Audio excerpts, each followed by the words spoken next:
ആലപ്പുഴയിലെ എം.എൽ.എ. ആയി തിരഞ്ഞെടുക്കപ്പെട്ടതിന് ശേഷം താൻ നേരിടുന്ന ഏറ്റവും പ്രധാന വെല്ലുവിളി മണ്ഡലത്തിലെ കുടിവെള്ളക്ഷാമമാണെന്ന് എം.എൽ.എ. എ.ഡി. തോമസ്. എത്രയും പെട്ടെന്ന് രൂക്ഷമായ കുടിവെള്ള പ്രശ്നം പരിഹരിക്കാനുള്ള ഇടപെടലുകൾ ഉണ്ടാവുമെന്നും അദ്ദേഹം KMCN ന്യൂസിനോട് പറഞ്ഞു. എം.എൽ.എ. ആയി തിരഞ്ഞെടുക്കപ്പെട്ടതിന് ശേഷം നേരിടുന്ന ഏറ്റവും വലിയ വെല്ലുവിളി മണ്ഡലത്തിലെ കുടിവെള്ളക്ഷാമമാണെന്ന് എ.ഡി. Thomas MLA. പറഞ്ഞു. മണ്ഡലത്തിലെ 5000-ലധികം വീടുകൾക്ക് ഇപ്പോഴും ശുദ്ധമായ കുടിവെള്ളം ലഭ്യമാകാത്ത സാഹചര്യമാണുള്ളതെന്നും അദ്ദേഹം പറഞ്ഞു. ആലപ്പുഴയുടെ ജനപ്രതിനിധിയായി തിരഞ്ഞെടുക്കപ്പെട്ടതിന് ശേഷം നേരിടുന്ന ഏറ്റവും വലിയ വെല്ലുവിളി കുടിവെള്ള പ്രശ്നമാണ്. അത് മാരാരിക്കുളം വടക്ക് ഗ്രാമപഞ്ചായത്ത് മുതൽ ഇങ്ങോട്ട് നമ്മൾ പരിശോധിച്ചാൽ ഏറ്റവും രൂക്ഷമായ കുടിവെള്ള പ്രശ്നം നിലനിൽക്കുന്നത് മണ്ണഞ്ചേരി ഗ്രാമപഞ്ചായത്തിലാണ്.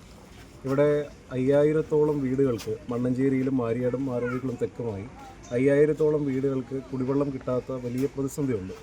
ഈ മണ്ഡലത്തിൻ്റെ ഒരു രാഷ്ട്രീയ സ്വഭാവം കഴിഞ്ഞ 25 വർഷത്തെ ചരിത്രം പഠിച്ചാൽ 10 വർഷം ധനകാര്യ വകുപ്പ് മന്ത്രി ഉണ്ടായിരുന്നൊരു മണ്ഡലമാണ്.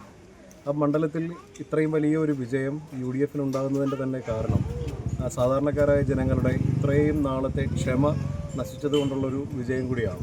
മണ്ണഞ്ചേരി പഞ്ചായത്തിലാണ് കുടിവെള്ളക്ഷാമം ഏറ്റവും രൂക്ഷമായി അനുഭവപ്പെടുന്നതെന്നും കുടിവെള്ള പ്രശ്നം അടിയന്തരമായി പരിഹരിക്കാൻ നടപടി സ്വീകരിക്കുമെന്നും അദ്ദേഹം കൂട്ടിച്ചേർത്തു.